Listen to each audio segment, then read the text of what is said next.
tous. Merci beaucoup de regarder les programmes de votre télévision nationale, la RTS, la télévision de tous les moments. C'est avec un plaisir renouvelé que nous sommes avec vous, mbokk yeeg xarit yi ñuy am nag mbégte toujours di ànd ak yéen ci seen émission les rendez-vous du samedi comme samedi bu nekk c'est un rendez-vous hebdomadaire bu waxtu bi jotee dañuy am mbégte di ànd ak yéen du ma ci wéet nag ma ci ànd ak DJ Ndali namoon nañ ko Ndali na nga def. mais maa la raw ay ni di la siyaar di la wax ni mbégte bi séddoo nañ ko di siyaar képp ku ñuy seetaan ci waxtu wi ci télévision nationale di leen warmal di leen wax ni maa leen raw di ko def nañ ko daan defee rek xanaa di ñaanal ñëpp jàmm. dëgg la di ko ñaanal réew mi di nuyu ñu dalal.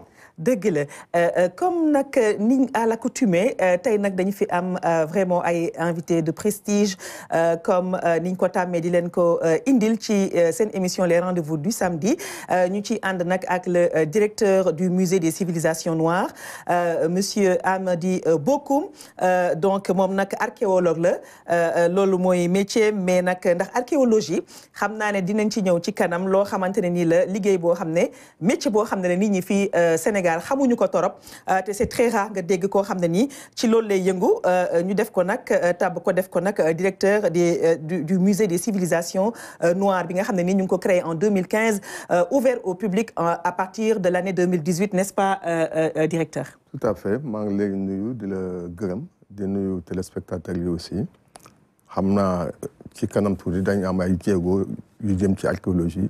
mais aussi jëm aussi ci musée bi. ci musée bi dëgg la ñuy am tamit mbégte di ànd ak Pape Djiby Ba du star international liggéey lu rëy 50 ans de carrière musicale artistique fii Sénégal ak ci àdduna bi mu basé wu nag léegi Suisse am nag projet bu am solo boo xam ne nii da ko fiy indi muy projet école de musique conservatoire boo xamante ni dafay multidimensionnel parrain bi nag di Youssou Ndour mu am ci moom tamit vraiment honneur bu mag ci projet boobu mu gisanteeg ministre de la culture donc xam naa ci kanam tuuti net li gémmiñu boromam lay dàqee am album tamit bu mu génne depuis 2019 donc l'album Jokko Pape Djiby ñuy am mbégte di la dalal yow tamit.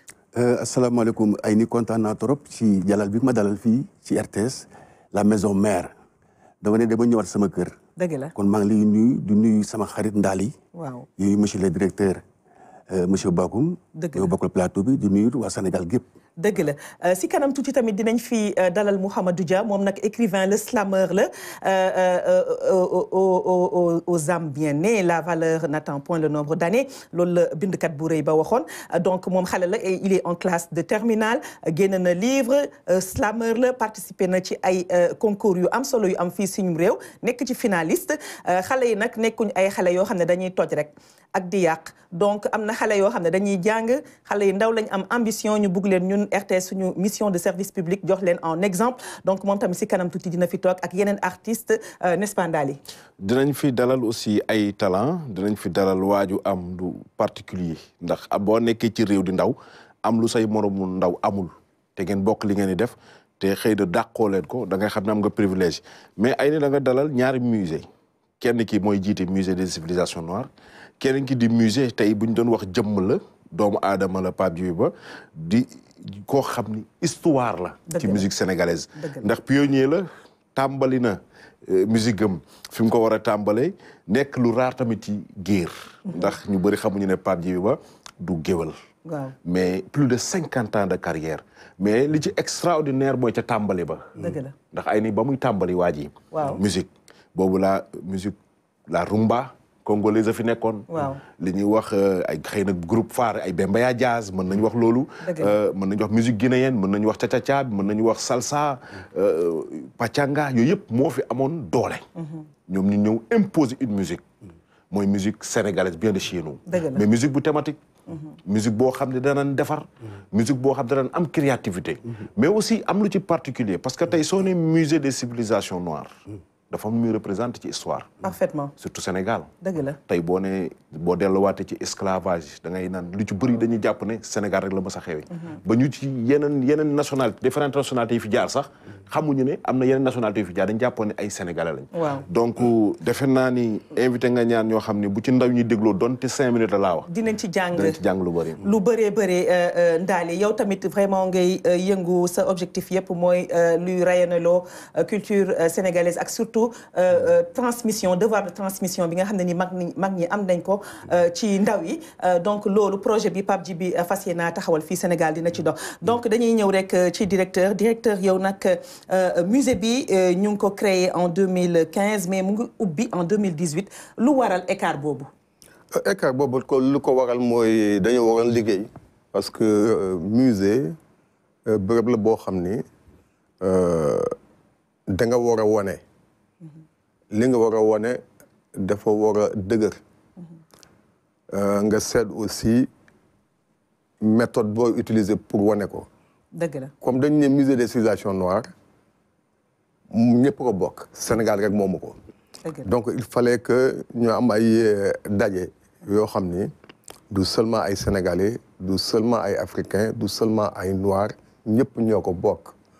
parce que boo demee ci musée bi li ngay njëkk a gis. waaw mooy civilisation ci Afrique la commencé. dëgg la donc tubaab yi ngay gis chinois yi ngay gis ñëpp Afrique lañ jógee. dañuy dem toog foofu soppeeku foofu nekk leneen. mais cosaan bi yëpp fii la. loolu boo ci bëggee wax il faut nga ubbeeku. waxtaan ak ñëpp moo tax ñu obligé au tout début def lu ñuy wax conférence internationale de préfiguration. conférence boo xam ne dafa ubbeeku waxuñu lan la ñuy def dañ dégg nañu bokk xalaat ku nekk wax ni ko gisee. conférence boobu am na solo bu baax a baax ci après musée bi nu mu jógee. parce que conférence bi dafa def bilan. musée yi nu muy doxee ci Afrique. et li ñu njëkk a gis mooy que musée yi ci Afrique africains yi duñ ci dem. loolu problème la dama xamul ndax problème de culture la ñun dañu amul cosaan di dem parce que man je me rappelle bi ma gënee nekk xale ñu dëkk ville bu ma daan traîner musée Théodore Monod dañ doon wax sama yaay ne ko sa doom ji foo ko fekk mu ngi traîner ci galerie ak musée yi da nga leen di jaaxal sax. mais ay na man bëggoon naa ci pour ndoolu sax laa jaale foofu parce que fi mu nekk dafa garaaw. waaw l'histoire de ce monde Afrique la. musée des civilisations noires defe naa benn tur la rek ci Afrique. muy ñun te. ñun bu ñu tukkee. li njëkk a def mu visiter ci ay musée ñun africain bi. kon lan mooy suñu problème ba mënuñu am culture ñëw di visiter bu mel nii. ñu ngi soppeeku. boo demee léegi ci musée civilisation noire ou bien nga dem Théodore Monod ou bien yeneen musée yi. waaw li ngay njëkk a gis mooy xale yi ñu ngi ñëw élèves yi ñu ngi ñëw mais benn public boo xam ne mosoo ko gis ci musée mu ngi ñëw mooy kilifa diine yi. parce que ñun bu ñuy commencé di def musée dañ ko ne duñ ko defee nu ko tubaab yi doon defee. waaw am na ay at yu passé Alpha Oumar Konaré bu nekkoon président. Guinée Mali. waaw te nekkoon aussi président kuréel bu doon toppatoo musée yi. ci àdduna bi yëpp dafa waxoon ni bu ñu bëggee musée soppeeku ci Afrique il faut ñu rey nu ko tubaab yi doon defee fii. adapté wu ci ñun. waaw justement loolu laa la bëggoon a laaj lan mooy particularité bi nga xamante ne nii yéen moom ngeen ci apporté parce que bu fekkee ne ni ko tubaab yi di defee xam nañu ko mais ñun suñu particularité lan la. suñu particularité mooy tubaab yi xam nga tubaab yi dañ ñëw coloniser ñu. waaw. créer benn discipline bu ñuy wax ethnologie. ethnologie mooy ñeneen ñi nu ñu mel. donc ñoom lu ñu doon wane ci musée yi mooy nu ñu doon gisee. nu ñu doon xoolee. di ñu xoolee ci kaw di ñu suufeel. ñun loolu lañu changé dañu ne ñun léegi dañuy xool suñu bopp dañuy bàkk suñu bopp suñu moomeel dañ koy wane ku bëgg ñëw séddoo ak ñun ku bëggul sa affaire la. mais loolu tamit c'est rétablir encore la vérité. absolument et rétablir vérité boobu nag du indi ay guerre des civilisations et tout ça ñun weesu nañ loolu. dëgg la léegi boo xoolee àddina bi nu mu mel ñëpp d'accord nañu dynamique bi fi nekk mu neex ñu. nu bañ ñu neex adduna bi ñu ñoo koy diriger. Ouais. Le dynamisme de la population africaine son poids démographique. Ouais. Ses ressources le changement de mentalité et de paradigme gëm suñu bopp bu ñu nekk léegi kenn mënuñu tere dem ci kanam mais loolu boo ko bëggee. waaw boo ko bëggee il faut nga wane yoon wi. wane yoon bi xàll yoon bi du question doole rek peut-être que bu ñu doon doon affaire doole gars yi ñuy ëpp ay doole. mën nañu missile mën nañu bombe tout ça. mais ëpp ñu xel. te foofu mooy yoon wi léegi jeunesse bi foofu mooy yoon wi aussi donc aujourd'hui ñun lu ñuy jéem a def ci musée yi simplement bien sûr wax nañu civilisation fii la soxee ko ça c'est important loolu kenn mënatu ko weddi léegi ñun musée bi ñu ngi koy wax depuis 5 ans kenn mënu ko weddi mais loolu ñoom Cheikh Anta Diop ak ñenn ñi waxoon nañ ko ba pare ñu jàppe leen ay dof ou bien ay révolutionnaire ñun defuñu révolution defuñu dara dañuy wane rek lu xawul mooy benn 2 dañuy aussi musée du question rek wane ay bant ne démb ndeysaan ñun ndeysaan lañu bañ déedéet lu xew na ndeysaan c'est dépassé léegi ci kanam lañ jëm te boo bëggee jëm ci kanam xalaat mooy jiitu boo xalaatul doo dem fenn te boo xoolee artistes yi bon sànq maa ngi gis Youssou Ndour mon copain bon artistes yi ñoom depuis des années ñoom Pape mais bien sûr Pape une belle voix bon donc ces gens-là ñoom xaaruñu kenn voilà dañuy gëm seen bopp depuis toujours et je pense que loolu mooy ubbeeku léegi partout en Afrique boo xoolee lu ñuy wax scène artistique yi nga xool lu ñuy def fii si biennale bi ou bien nga ñëw xool suñu galerie maintenant l'Afrique dañu wone que temps bi ñun ñoo ko moom daañ ko foqati daañ jëm ci kanam par force la waaw loolu dañ ko nangu mënuñu si dara sax mënuñu si dara dëgg la Pape Djibi dégg nga li directeur wax yow ban yëg-yëg nga ci am tey Sénégal tollu fii méngoo ak lépp li nga xamante ni ce qui se fait ci bitim réew Sénégal di def lu mel noonu wala du ko raw ci xalaat ak ci jëf mais dëgg la ni ani li nga wax li directeur dafa am solo parce que xam nga ñun on est dans un monde du donner et du recevoir comme disait le président Senghor te xam nga ne Sénégal c'est la diversité comme li directeur wax dafa am solo trop parce que xam nga la culture c'est l'âme d'une nation te lii mu wax nag dafa am solo ñun ñëpp war na cee bàyyi xel te xam ne ñun Sénégal rek moo ñu ñor te lépp lu ñu jëlee ci bitim réew bu ñuy fii dañ koy feddali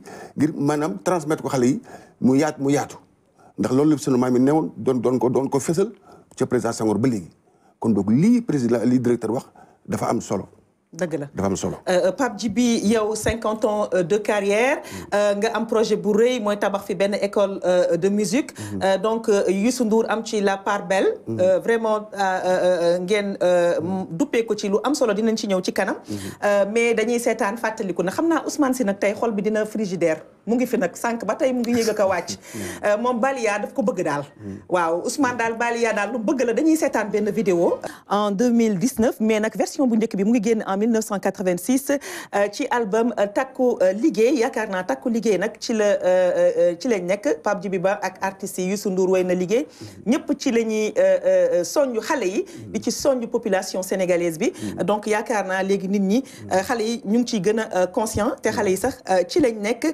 donc may fàttali ne génne nga une trentaine d'albums fii Sénégal ak dans le monde donc génne nga Égypte en 2005 surprise def nga nag ay collaboration avec des étrangers yu bëri ku mel ni Mac for Love mbala This is la peste Youssou Ndour ci album Égypte mu amoon succès lool sànq ndaal yi mu ngi naan album Cheikh Ahmadou Bamba moom woy bi moom bokk na ci œuvre yi nga xamante ni moo ko ci dàqal donc Pape Djibi comme li ndaal yi wax sànq yaakaar naa ñu ngi recevoir directeur musée des civilisations noires mais yow musée nga bu taxaw macha allah donc ndaal yi yaakaar naa Pape Djibi c'est une fierté non fierté nationale la parce que ci li mu nekkoon fii Sénégal moom la continuer bi mu demee yaa ngi koy wax léegi 2005 bokk na ci album bi nga xam ne Youssou Ndour moom moo ko may Grammy Awards ci morceau bu neex bu nice bu aussi sama bokk samay morceau muy Cheikh Ibra Fall bi liggéey nag ñoom Marc Folos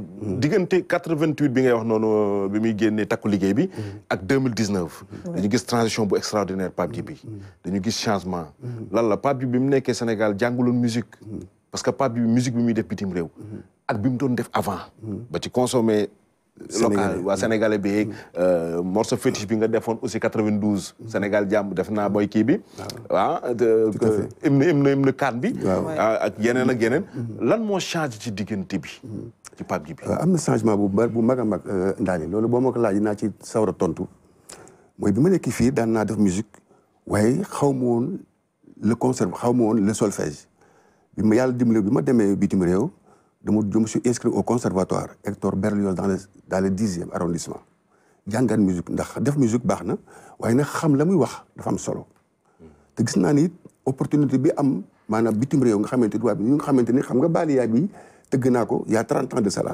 mais tubaab bi dañ ko tëggaat solfié ko xam nga ay tubaab bi tëgg musique sénégalaise loolu lu raar la moo tax jàng rek ko wóor. jàng rek ko wóor bi ma jógee Paris dama basé wu Suisse yàlla def ma teg fa monte fa un orchestre de 12 musiciens alors ay Suisse lañu ñu des professeurs de musique yàlla état suisse nag jàppale ma. je tiens à remercier maanaam l'état suisse qui m'ont beaucoup soutenu. mais est-ce que aussi baal ma Pape Djibi est-ce que ce n'est pas une façon de dire que ni. musique bi ñu doon wax mënuñu ko exporter. mën nañu ko exporter. mais bu baax musique Sénégal mën nañu ko exporter mais il faut que ñu liggéey ko bu liggéey bu set waaw pour la mieux la commercialiser il faut que ñu liggéey ko liggéey xale yi léeg-léeg dañuy yàkkamti génn album rek yàkkamti xam nga mais musique da nga ko war a liggéey.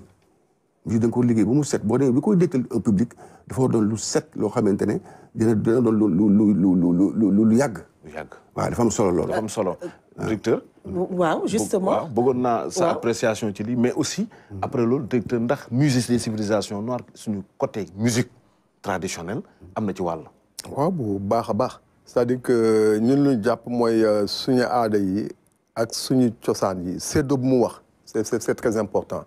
waxoon na donner et recevoir aussi tout à l'heure am na solo wax na aussi liggéey jokkoo jëm kanam et tout ça en fait c'est vrai que am na changement ci concept yu muy def mais tendance bi amul changement c'est-à-dire que ñoom dañu continuer ci li ñu gëm depuis le début et je pense que constance boobu boo ko xoolee ci suñu artistes yëpp c'est très important bon maintenant c'est vrai que jeunes yi bon c'est normal aussi ñu jéem a ubbi ay buntu bon ci bëgg ubbi bunte yi yenn saa yi nga dem ba commune bi nga daanu jógaat jéem a avancé. directeur am na facette bu muy nëbb ci moom da ay ni. non directeur dafa grave man xaw ma melomaan bi mooy wax xaw ma directeur bi mooy wax fi mu ne nii. yooyu pour man dafa am solo mais ba bëggoon dellu rek ci lu ma doon ubbi léegi. mooy artistes yi. il faut ñu leen di déglu bu baax a baax a baax. Qu'est-ce que par exemple non il est en Allemagne. oui. dafa génn benn œuvre boo xam ni mu wone ko laboratoire de déberlinisation. oui. xam nga Berlin bu fa gars yi toogee 1884-85 dañ jël Afrique séddoo ko. oui. ku nekk jël sa wàll. de partage waaw. di manager gérer partage de l'Afrique. lu mu wone c'est que tant que génnuñu ci loolu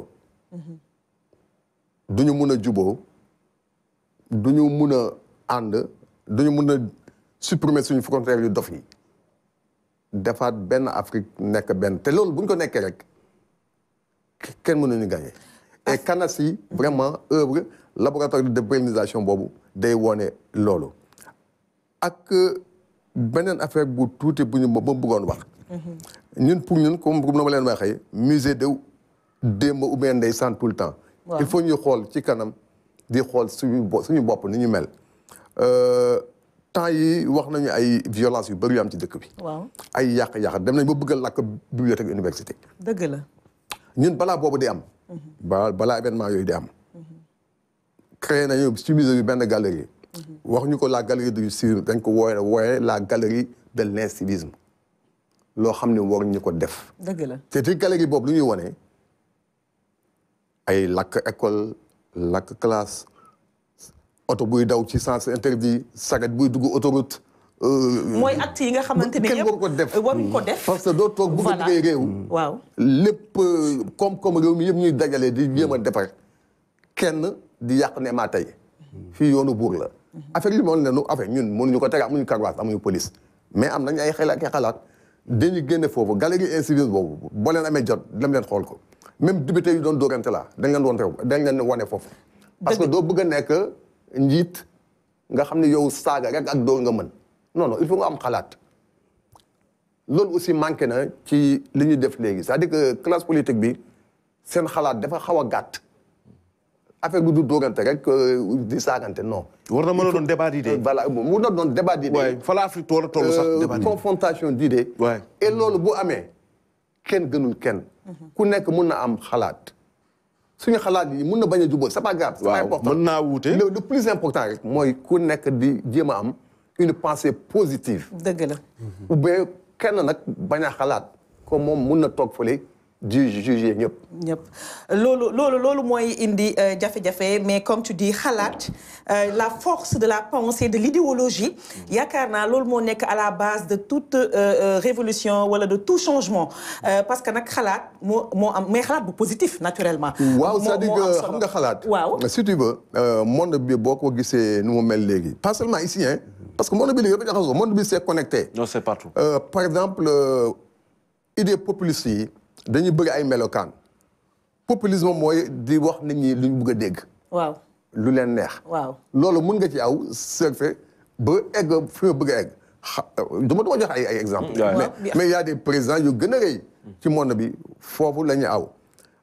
lu garaaw maintenant ci populisme bi c'est que intellectuels yi dañu commencé di ci dugg normalement intellectuel sa xalaat da nga koy développer bu ñu d'accordee baax na bu ñu d'accord sa yoon nekku ci c'est comme artistes yi seen woy laa bu la neex ak bu la neexul yëpp daañ ko woy seen xalaat dañ koy exprimer mais léegi intellectuels yi dañ commencé nekk aussi intellectuel populiste maanaam nañu wax gars yi lu leen neex loolu du tabax réew de. déedéet loolu du tabax réew yaa ngi conscientiser intellectuels yi lu am solo ngay wax nii mais Pape dañuy ñëw tuuti directeur rek ci Pape Djibi parce que xale yi fii artistes yi les jeunes artistes ils sont vraiment pétris de talent dañu commencer di reprendre ay woyu ay kàngam macha allah yu mel ni yéen donc ñu seetaan si kenn avec la complicité de notre réalisateur aujourd'hui Omar. C'est quelque chose qu'il faut cultiver et on a quand même 75% de la population qui a moins de 35 ans. C'est important. dëgg la loolu am na solo léegi directeur dama bëgg rek rapidement ñu ñëw ci activité yi nga xamante ne nii mooy déroulé wu ci musée bi parce que ñun dañ fay ñëw reportage man gis naa galerie bi gis naa la fa am keroog hommage à Senghor bi ci anniversaire u décès Senghor bi le 20 décembre dernier nous étions ensemble entre autres activités am na tamit ay expositions internationales qui s'y déroulent bu Picasso bi il y a pas très longtemps ñëwoon naa visiter ko tamit nga wax ñu tuuti activité ak naka la ñuy def pour am fa exposition wala événement. Bon actuellement xam nga ñëpp ñu ngi jëm ci biennale bi donc dina am ñetti exposition yu mag yi fay am pavillon Sénégal ak ñaari pays invités yi muy États-Unis ak Cap-Vert ci loolu lañu jëm ci mois yi di ñëw buñ ci jógee daañu duggaat comme chaque année si sunu anniversaire bi nag c'est à chaque fois idée bu bees lañuy génne bi passé ñu ngi ko defoon centenaire Cheikh Anta Diop xam nga Cheikh Anta Diop ndeysaan bu guddoon fan 29 décembre bi la naroon am 100 ans dëgg la donc def nañu colloque bu mag aussi ci égyptologie ci 2024 bi aussi bu leen fàttaliku il y a 50 ans Cheikh Anta dafa taseeg égyptologue yëpp Caire mooy colloque du Caire bi waaw ci làmmiñu égyptien yi ci égyptologie et tout ça. waaw moom rek moo fa nekkoon ak Théophile Obanga. waaw ñëpp toog mu daal leen daan yu metti ba ñoom si seen bopp dañu mujj d'accord que moo leen daan parce que dañu préparé wul nee ñu Cheikh Anta moo ñu gënoon préparé. ñoom motoon nañu 50. kooku ndam bu mag la woon et UNESCO bu mu waxee Cheikh Anta day def histoire générale mu ni waaw daañ koy def wante man balaa may def histoire générale. il faut ma def face à face ak gars yi fële Caire fële Égypte waaw je me rappelle boo gisee soleil bu 24 janvier 1974 ñu wone Cheikh Anta jëm Caire ñu wone Senghor di présenter plan musée des civilisations noires bi oui nga xam ni donc affaire bi. du ay séquence. dafa jàppante quoi. racines yi dafa pro. ce qui fait que boo amee musée bu mel ni doo ko caaxaane lépp loo fay def dafa war a dëgër. dëgg la te yàlla may nañu jusqu'à présent en tout cas pas seulement musée des civilisations noires mais musée yëpp ci Sénégal ci Afrique ñu ngi jóg. lundi par exemple. waaw fële ci musée historique Gorée. daañu def benn exposition. sur archéologie su ma liggéey. sa liggéey loolu dinañ ci ñëw si kanam directeur. baal ma parce que loolu lu am solo lay nekk dina bokk même ci suñu agenda culturel. bu ñuy nar a joxe si kanam tuuti dinañ ci wax léegi mais auparavant comme dañuy bàyyi Pape Djibi mu dem. mais balaa dem non Pape Djibi duñ ko bàyyi mu dem. il faut mu sànni benn waaw non kooku duñ ko bàyyi. duñ ko bàyyi mu dem mais kon xam naa xoolal directeur suñu kilifa yaa ngi fii ñoom xam naa ne dañuy yokkal émission bi.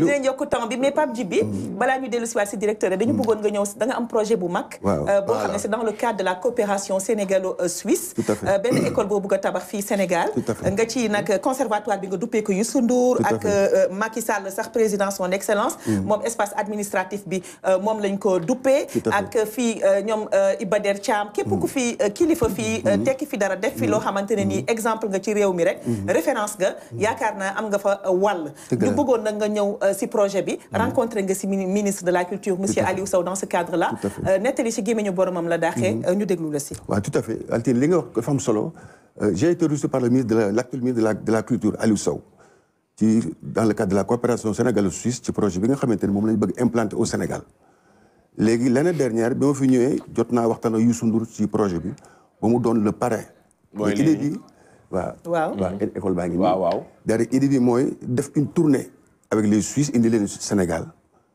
ñu def une tournée nationale impliqué ci artistes sénégalais yi parce que dañu dans le cadre de la coopération sénégalo-suisse la ñu wax kon ba dañ koy yaatal xam nga def une tournée de lancement yaa ngi dégg mais dans le cadre du PCE moo tax bëggoon naa trop rencontrer le président Macky Sall waxtaan ak moom ci projet bi waaw waxtaan ak aussi Youssou Ndour am audience ak moom pour finaliser projet bi mais idée de lancement bi moo doon def une tournée avec les artistes sénégalais xam pour su si ñëw visiter Sénégal ba noppi mais finalité bi nag mooy l'implantation d'une grande école mi nga xam ne moom lañ bëgg a tabax Sénégal nga xamante ne c'est une école multiculturelle afro-suisse pour l'éducation et la formation professionnelle de l'art et de la culture avec les Suisses mais nag le plus grand espace est déjà réservé à Youssou Ndour un conservatoire Youssou Ndour parce que il le mérite Youssou Ndour xam ko def plusieurs fois le tour du monde ci turu Sénégal jot na nag ñu am lu ñu ko tuddee moom Youssou Ndour maa jigéen muy sama xarit wax dëgg yàlla doon nit ku baax dafa yaatal ne loolu mooy Sénégal loolu mooy Sénégal wallaay yow tamit yaa ngi koy sa projet bi Ndali c'est vraiment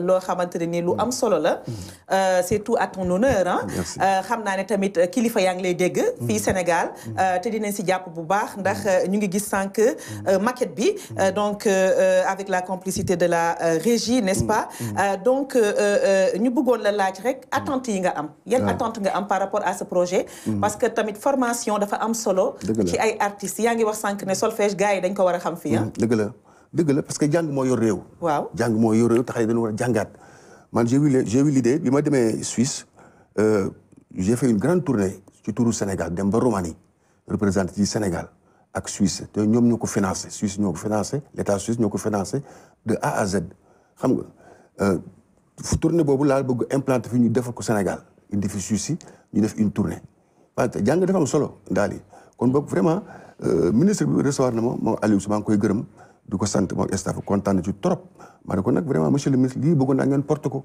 parce que comme dañoo dans le cadre de la coopération sénégalo-suisse te ñu bëgg implanter cette grande école multiculturelle pour l'éducation et la formation professionnelle de l'art et de la culture état sénégalais porte ko saisir l'état suisse pour ñu officialiser projet bi ñu bëgg bu ñu mën a jox un hectare wala 2 hectares fii à Diamniadio wala sur le littoral dinañ ci am fu mel ni Mbour xam nga foo xam ne dinañ fa mën a implanter école bi parce que il faut solfier la musique sénégalaise jot nag ali ñu solfier la musique sénégalaise ba mën ko jaay sur le plan international sur le plan international loolu Ndali yaakaar naa projet bu am solo la dañuy tàggoo nag Pape Djibi Ndali dama lay bàyyi la nga laaj ko kàddoom gu mujj non wax na ko léegi xam naa ne li ma ci xaw a gën a bégloo mooy yaa ngi ci rendre hommage ay nit de leur vivant aussi di ci bàyyi waale espace yoo xam ne ay nit ñu dem la mais aussi lan moo def choix wu tànn rek ñi nga xam ni ay pionniers lañ te mérité ko évidemment ku ci nekk war ci am espace am waaw parce que loolu xam nga ñu man li ci am solo mooy référence yi nga xamante ñoom laa rémunéré mais xam nga Youssou Ndour déjà référence la ci réew mi moo kan ak ku ci mel ni Baba Maal ku ci mel ni Ismaïla Lo ku ci mel ni Omar Pène ñoom dañ ci am seen espace ci mbir mi waaw yaa ngi dégg et puis rendre hommage nos artistes disparus qui ont marqué leur empreinte dans l'histoire de la musique sénégalaise ku ci mel ne ñoom Ndiaga Mbaye ñoom Omar Ndiaye Samb ñoom Samba Diarra ñoom Thione ak ñeneen loolu am na solo Pape Djibi dañ lay jaajëfal di la remercier infiniment di la jox nag dox daje si suñu yeneen programme fii ci la télévision nationale la télévision de tous les moments la RTS la chaîne leader n'est-ce pas waaw dafa am loo ci bëgg a am na li ma bëggoon loolu mooy comme dañu coopération sénégalo-suisse waaw bëggoon na am na espace boo xam dañ ko réservé maanaam les autorités suisse ku ci mel ne Guillaume Tell nga xam ne mooy seen héros national Guillaume Tell dëgg la mooy seen héros national suisse waaw ak ku ci mel ne le savant Albert Einstein dégg nga ñoom Stéphane Aïcha la vedette internationale de Suisse voilà ñoom ñu dañ topp seen espace dëgg la te da leen bëgg invité ñu war a ñëw fii bokk ñu ci liggéey bi parce que loolu mooy liggéey bi dëgg la coopération sénégalaise Suisse la ñu wax dëgg la kon bokk lii war nañ xëcc ci Suisse ñu ñëw liggéey ak Sénégal dëgg la may fàttali rek Pape Djibi Ba moo nekkoon tey suñu invité bokkoon na ci invité yi tey fii ci RTS dans les rendez-vous du samedi c'est une émission culturelle hebdomadaire que président Abdou Diouf en 1999 élevé na le chevalier de l'ordre national du mérite président Macky Sall son excellence moom tamit def na le ordre de l'ordre def na le officier de l'ordre national du mérite moom tamit nga mérité ko lool donc dañuy tàggoo ak benn vidéo dalal nag benn xale moom nag il est élève en classe de terminale génn livre slameur bokk ci ay concours yu mag fii ci réew mi donc ba ràññeeku si donc ñu indil leen ko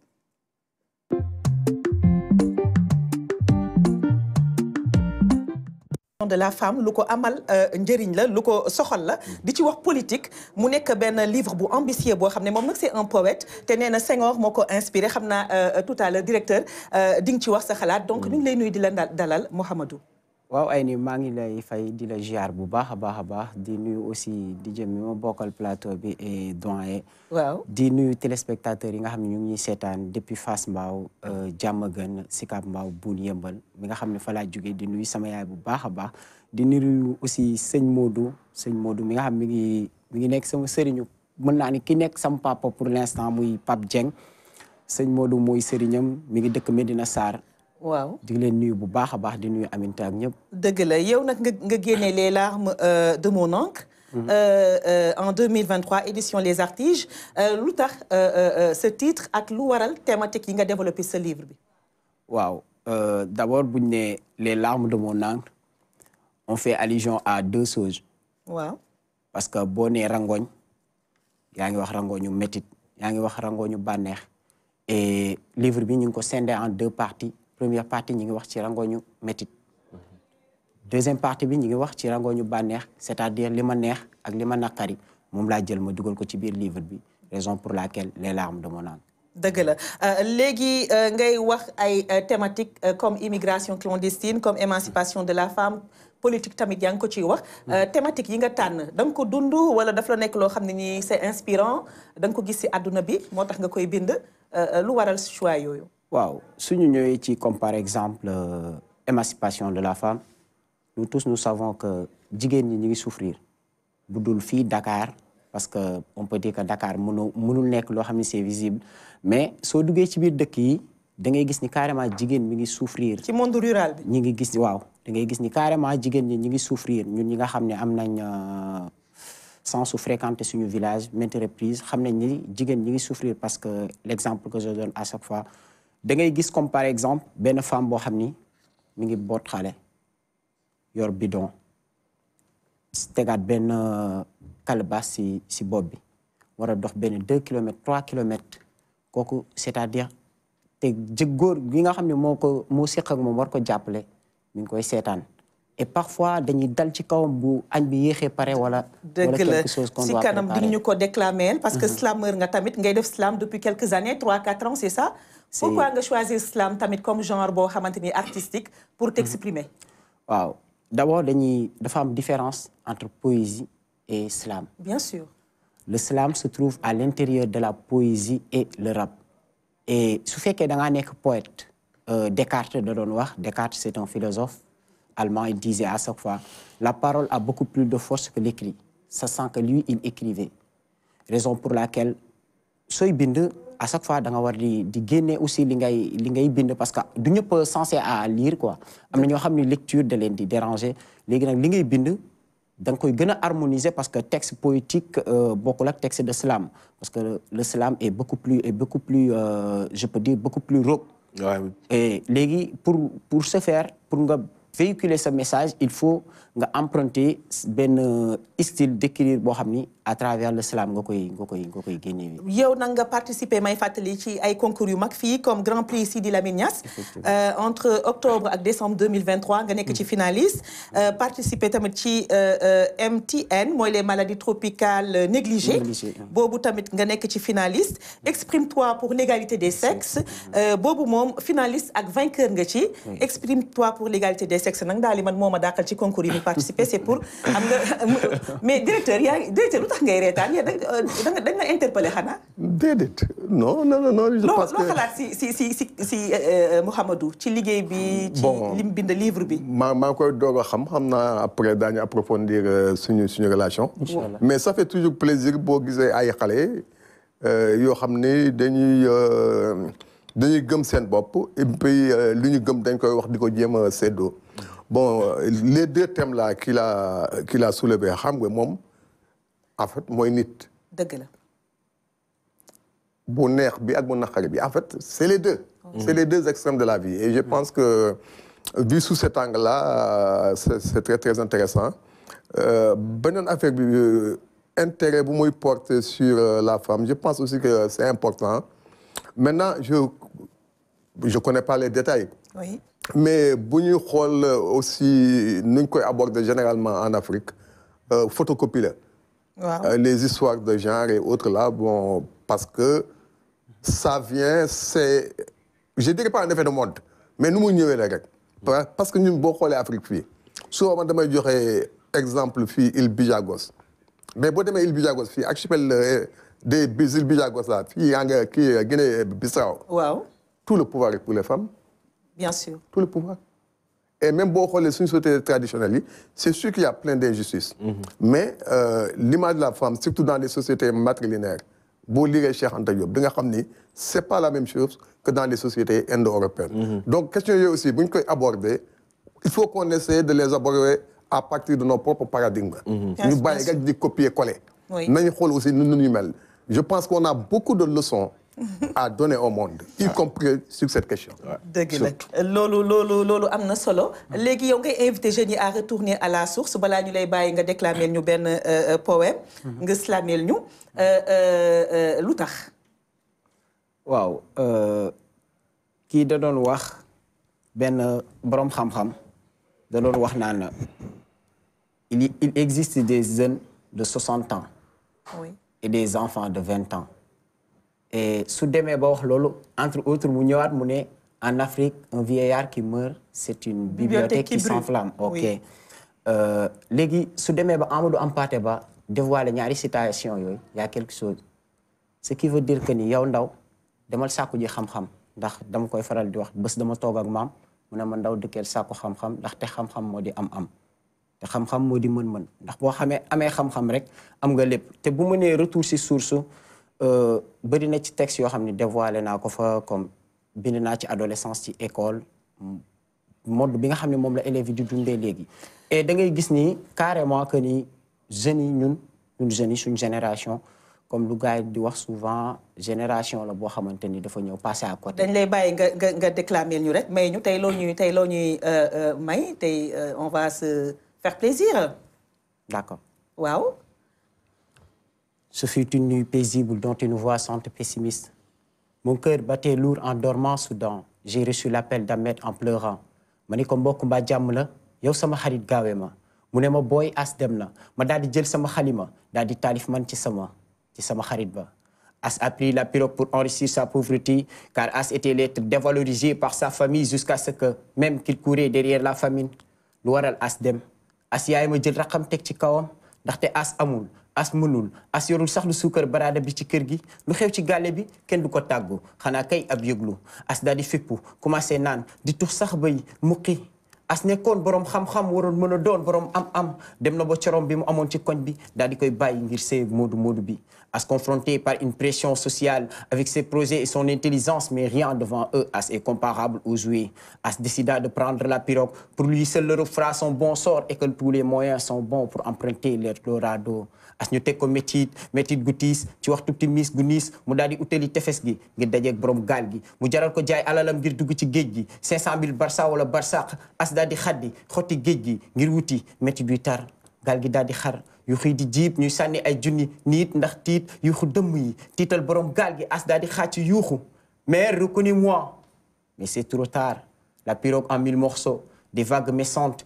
issues d'une mer amante des montagnes d'eau s'embrassent as cria haut mais rien la mort à la fleur d'âge as parti à jamais as kem le vieux sage métti na wallahi métti na yaay di jooy bàyyi daal di sooy koñ bi foo sànni baatu mu tàkk bas koñ ba koñ ci nii cat ba cat foo xool gisub nag oto yi bu gën a rafet sa morom nga ni bii mbaa sax bee alors que as n'avait besoin que leur aide pour travailler cette funéraille synonyme de m'as-tu vu on l'a su mais rien multiplié par 0 li mbaadu ab riiro wala sax ab noono as nekkoon borom xam-xam waroon bokk ci ñuy taalif mbooru réew mi ndax amoon xam-xam bi as waroon bokk si ñuy jow suñu gaal gi ndax amoon mandargay gaay yi kon bokk yow mi bëgg a jël gaal gi déglul bataaxalub maam as bi. Bravo vraiment. Salam. Les slameurs sénégalais sont vraiment pétris de talent. Ils ont du talent à revendre, n'est-ce pas, directeur? Ah oui, écoutez, c'est des paroles d'une puissance et d'une profondeur extraordinaire. Ouais. Dites par un jeune, c'est encore plus puissant. Ouais. Oui. Et d'après ma compréhension de cette affaire, en fait, la leçon de vie qu'il essaie de partager, c'est l'estime de soi. Si on perd ça, on a tout perdu. Ouais. Bien sûr. Des paroles très sages de la part de M. Bokoum, directeur du musée des civilisations noires. Alors, dañ lay bàyyi nga tàggoo Mahamadou xam nga nag fii sa kër la RTS. nous fii dañu bëgg ñi nga xamante ne nii on fait la promo des esprits quoi. donc fii sa kër la tàggool ba beneen. waaw di rafetluwaat émission bi bu baax a baax a baax. comme ni ma ko waxee rek bu may débuté et aussi di wax ni ñun jeunesse bi nañu dellusiwaat ci ginnaaw di nuyu sama yaay Margot Dia di nuyu sama yaay bi nga xam ne moo jur mère Fatou Ngom Aminta Dia Pape Dieng Serigne Modou Sarr borom Medina Sarr di nuyu Beydi 2B le parrancien mi nga xam ne moom moo ma solal tey di nuyu sama ménageur Mohamed Cheikh Omar Dia El Hadji Malick Dia Cheikh Tidiane Dia Mame Awa Dia Khady Dia ak toute la famille Dia sa famille bi yëpp daal waaw kenn pour finir maa ngi nuyu ñëpp exactement donc di nuyu Sénégalais yëpp franchement pas ñu ngi lay remercier infiniment di la retrouver très prochainement sur nos antennes la RTS la télévision de tous les moments alors on va se quitter avec instant souvenir tey nag ndaali surprise la ñu defal man sax surprise lay nekk à chaque fois si man et on regarde et on se retrouve juste derrière.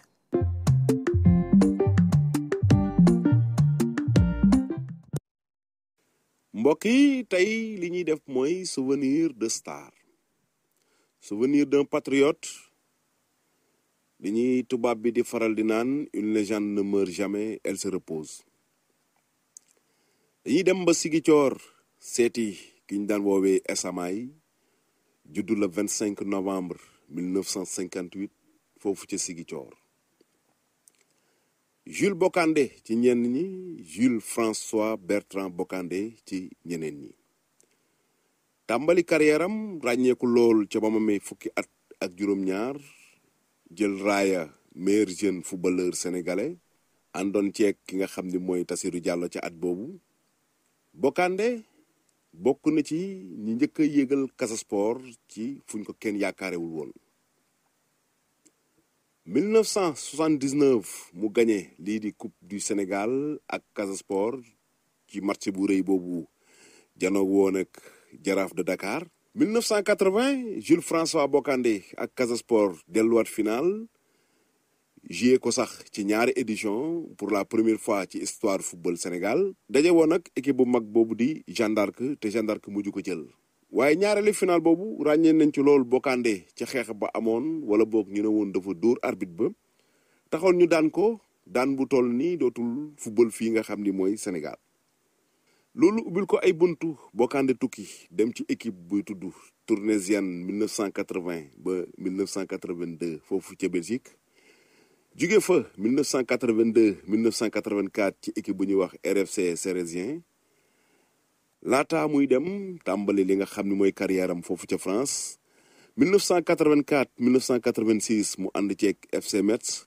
loolu may ko mu nekk africain bi njëkk a jël meilleur buteur foofu ci championnat France ginnaaw gi mu dugalee ñaar fukki bit ak ñett loolu it may ko Bocandé nekk africain ak nit ku ñuul ak sénégalais bi ëpp lu muy fayeeku ci jamono yooyu ci championnat France loolu yóbbu ko mu nekk ci équipe bu mag boobu di Paris Saint-Germain nekkoon faak ñoom Amara Simba 1986 87 Bocandé dem ci équipe bu ñuy wax OGC Nice toog fa ba 1991 ginnaaw loolu la dem ci équipe bu ñuy wax Lens nekk fa 1991 92 laataa muy dellu ca Belgique équipe bu ñuy wax Andres Alost terminé fa li nga xam ne mooy carrière am international ci football.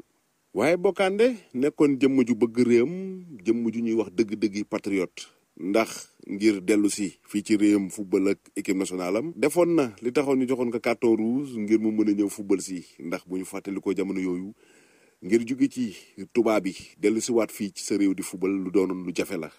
waaye suñu borom nee na lu ko ndax ba mu dellu see ca qualification ba ñuy waaj dem Caire 86 kii di Jules François Bocandé moo dugaloon 3 buts ya contre équipe bu ñuy wax Zimbabwe. loolu yóbbu Sénégal qualifié Caire 86 ginnaaw gi mu toogee woon fukki at ak juróom-ñett yu mënta qualifié ci Coupe d'Afrique des Nations.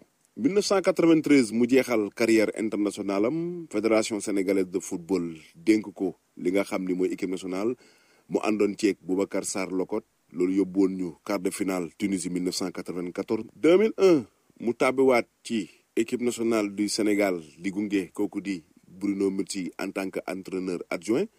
2004 mu continuer di gunge équipe nationale ànd ci ki nga xam ne mooy Guy Stéphane laataa muy dellu ci 2005 bi Casa Sport comme directeur sportif moom ak xaritam ba doomu ndeyam ba Demba Ramata Ndiaye ngir yëkkatiwaat club bokk na ci li ñu gën a marqué ci moom di ab baat bu mu daan faral di wax nan bu réew mi amul woon doomu réew mi duñ juddu.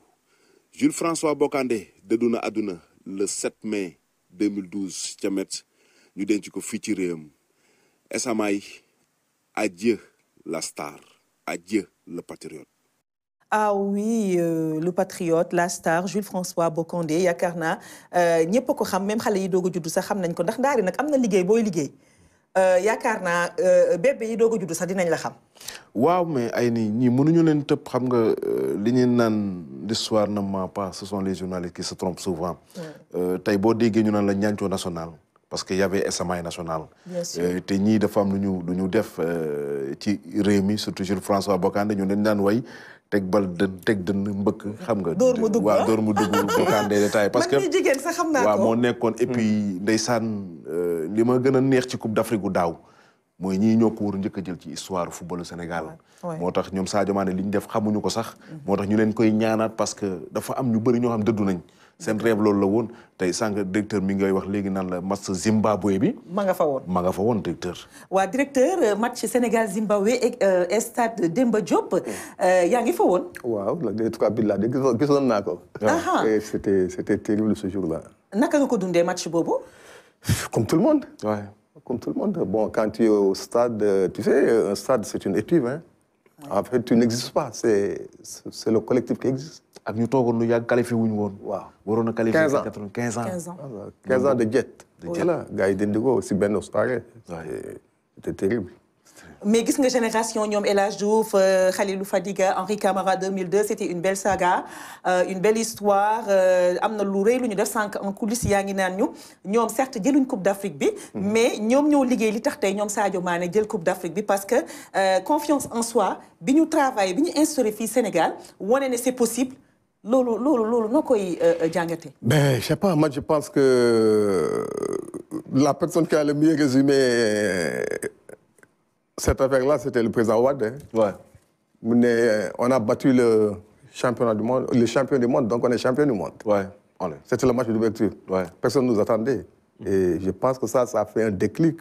Et puis voilà, on est monté en puissance. Et il y a aussi, quand même, il faut saluer le travail de la fédération. Ouais. Oui. La fédération a travaillé en profondeur avec les écoles de football et tout ça. Donc, c'est profond. Oui. Ce qui fait que ce qui se passe ces dernières années... Centre Guérobi, c'est pas fini. Hein, c'est pas fini. Je pense que quand on gagne de U17 jusqu'à U20...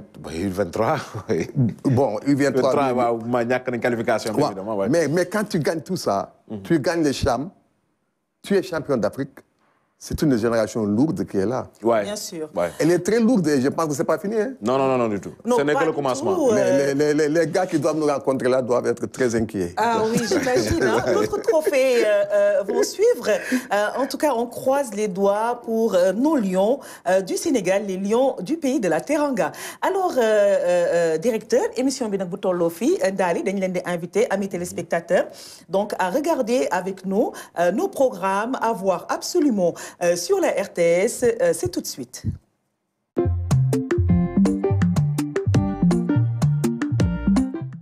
À voir sur la RTS, donc c'est le programme, l'actualité africaine mondiale, dirais-je même, c'est la CAN en Côte d'Ivoire. Donc pour ce samedi, vous aurez donc les matchs Angola-Namibie à partir de 17h, Nigeria-Cameroun 20h et le dimanche, vous aurez votre émission Point de vue avec Omar Ning et son invité à partir de 14h, suivi de Réni Comcom à partir donc juste après Point de vue. Et puis le match Guinée équatoriale contre la Guinée, n'est-ce pas, Conakry, ce sera le dimanche à partir de 20h.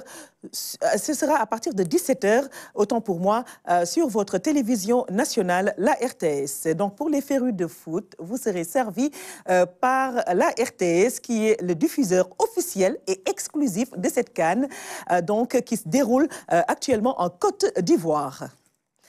On passe à l'agenda culturel et c'est dans... on passe sur nos ondes, on va voir le programme avant d'aller voir l'agenda culturel. Le programme donc sur nos ondes, la RTS, c'est 17 chaînes de radio, n'est-ce pas Ndali? Ouais. Ñun nak ak ñaata chaîne de télé? Ak 5, machallah, dañuy door a tàmbali. Dañuy tàmbali rek de ah. Donc RSI Radio Sénégal International, le débat samedi à partir de 13h30 jusqu'à 15h. En vérité, dimanche 10h10, 11h. Et vous aurez sur la radio nationale la soirée dansante avec Alassane Sy le samedi de 22h à 1h du matin. Yarou Demba ak Yarou Tey dimanche 14h, 15h30. Sur Dakar FM 94.5, la Radio Bonheur le samedi de 15h à 18h, votre émission Kiff. Et Reggae Massive, c'est le dimanche à partir de 16h jusqu'à 18h. Merci beaucoup de regarder vos programmes sur la RTS, la télévision de tous les moments, et de nous écouter sur nos ondes. Dakar FM 94.5, la radio RSI, Radio Sénégal International 92.5. Tout le monde se retrouve. C'était le jingle qu'on aimait bien répéter le matin dans la matinale de la radio. Alors, tout de suite, donc, on passe à l'agenda culturel.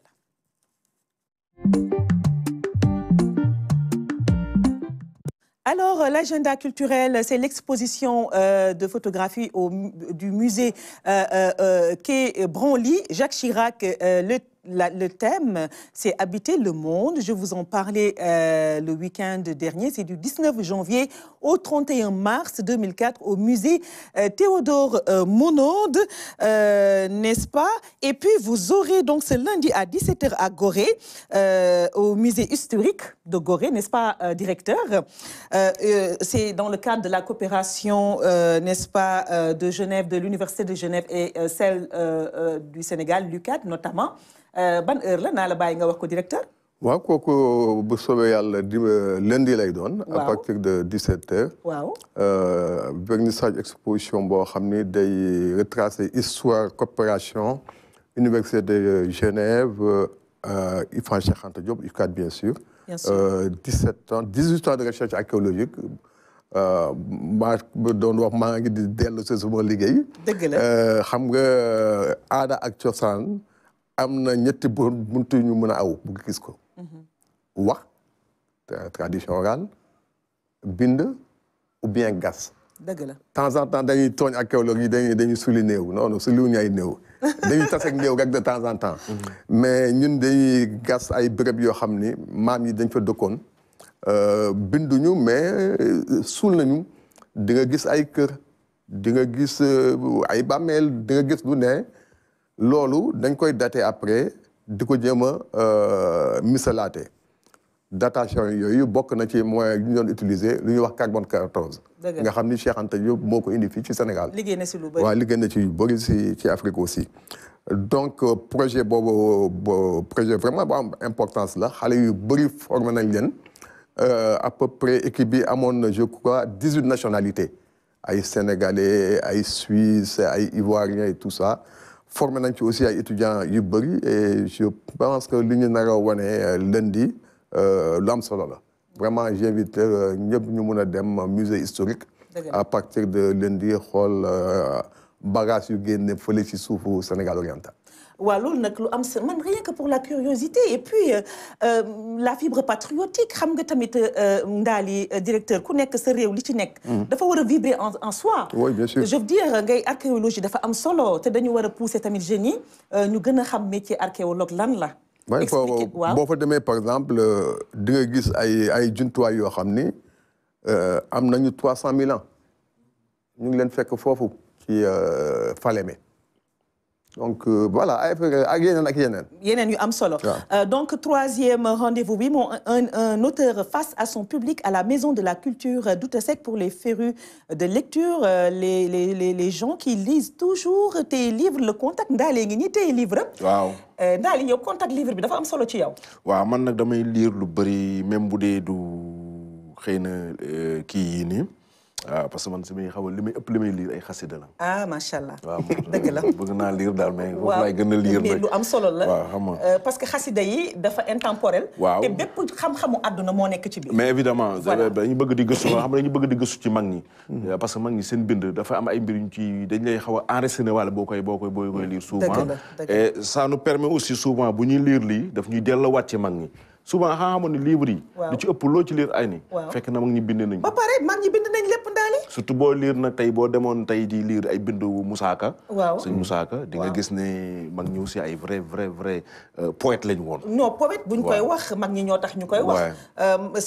seen bind macha allah donc directeur ñu amoon nag mbégte ak contentement comme dirait mon ami Aziz Dia doon la dalal ci suñu émission les rendez-vous du samedi beneen yoon nag dañuy focus ci métier archéologue lan mooy archéologie ñu focus ci carrément xam naa dañ lay jox di daje très prochainement sur nos antennes sur nos plateaux ici à la RTS ñu bàyyi la nga wax sa kàddu bu mujj ak surtout nga invité nit ñi à venir à Gorée pour donc l'exposition au musée historique à partir de 17h à Gorée. Bon, j'ai été très content de Pape Djibi, bon, les jeunes qui sont passés, bien sûr, à Guyenne. Ça fait toujours plaisir de venir dans cette maison. Bon, je n'ai pas rencontré mon ami Racine, mais DG, on te fait un coucou et on te souhaite un bon week-end. Voilà, donc c'est une personne remarquable, c'est un intellectuel de très haut niveau. Oui. Et voilà, donc la prochaine fois, si nous avons archéologie aussi, vraiment, il y a beaucoup de jeunes archéologues ici au Sénégal. Ils ont tenu Yagoul une réunion pour MAC, Association Ouest-Africaine d'archéologie. Je pense que si nous avons fait, nous avons ay découverte yu am solo. Dëgg la loolu am na solo Ndaly looy tàggoo tey. ñaan réew mi laay ñaan ay nii dama bëgg ni booy di wax caméra bi zoom Omar Ndiaye zoom ma wax ko ci 2 minutes s'il vous plaît dama bëgg ñaan bu may jëmale ci réew mi la ci histoire football ci compétition mosuñu gagné Côte d'Ivoire ci compétition mais buñ jaaxle loolu waruñu jaaxal ndax ak jeune génération bi relevé nañ jëf yu bëri gagné nañ challenge yu bëri mais li ñu koy may nag mooy manko bi ñu defoon daaw ñu manko waat ko bu kenn xeeb sa kurus bu kenn xeeb sa chapelet bu kenn xeeb sa gémmin bu kenn xeeb sa xol ñun ñëpp nañ ñaan ndax réew mi bu amee ndam ñun ñëpp am ndam yàlla nañu suñu borom may ndam ci kaw Côte d'Ivoire ak équipe ba ca des yàlla nañu yàlla meet coupe bi yàlla na yàlla def ci réew mi jàmm ku ci nekk li ngay yóotu te bëgg ko yàlla na ko suñu borom def mais yàlla nañu yàlla sàmmal suñu ndaw ñi ndax dafa yombul ci ku dem di utali réewam te bu la neexoon toog ndax am nañu ay milliards waaye ñu ngi koy defal réew mi yàlla nañu suñu borom sàmmal joueurs yi yàlla nañu yàlla may ndam ñu gagné ki nga xam ne moom mooy Côte d'Ivoire 3-1 dëkk këru diine yëpp laay koy wax man j'appelle këru diine yëpp na ñëpp bu kenn sax am esprit bu négatif naan diwa nga yàq ñëpp ay defar fii kenn yàqul ñëpp ay defar nañu yéene rek nañ ñaan rek ñaan mën na lu ne te yàlla mën nañu ko may pour la première fois biir dëkkam Côte d'Ivoire parce que daf ñun ku ñu abal yat dóor ñu bu dañuy fayu te Côte d'Ivoire 92 fi nga ko jëloon bul fàtte loolu de booy nii li seen maam yi ñàkkoon wala seen papa yi rek la ñuy jëliwaat. loolu am na solo donc ñu ngi ñaanal bu baax suñu lions yi ñu jël ndam li te dañ koy jël sax incha allah abnégation ak discipline. Donc ak volonté loolu bu nekkee si nit rek te mu ngi ci suñu lions yi xel yi war na mën a dal donc nous remercions infiniment tous nos invités qui sont encore là qui étaient avec nous sur ce plateau des rendez-vous du samedi. Nous remercions infiniment État Couture également, Oumar Sall, tous nos Aziziens, tous nos amis qui nous regardent actuellement et surtout les Sénégalais également de la diaspora. Du ñu tardé dañuy kar sax guddi gi même bu dee 2 heures du matin la ko Ousmane Sy di diffusé Tamba Cheikh Kanté fàttewuñ daf kenn ñuy seetaan rek daf ñuy seetaan waaw Cheikh Kanté ak jabaram ak famille bi yëpp waa Tamba dëgg la di nuyu bu baax tamit Ousmane Mbow frère Abdou Mbow Assemblée nationale alors merci beaucoup ancien jour la waaye ndaali bàyyi ba waaye latéral la woon tàngul nga ni ma Ousmane ak biir bi léegi tàngul latéral la woon donc merci infiniment amis téléspectateurs. Nous remercions toutes les équipes qui ont contribué à la bonne réalisation de cette émission. Ñu ngi nuyu bu baax Ousmane Sy le directeur des programmes di nuyu bu baax Dahaba également le directeur de la télévision. Merci infiniment au directeur du musée des civilisations noires sa liggéey rafet na di la jaajëfal di la encourager di la jox nag très prochainement rendez-vous sur nos antennes la RTS la télévision de tous les moments.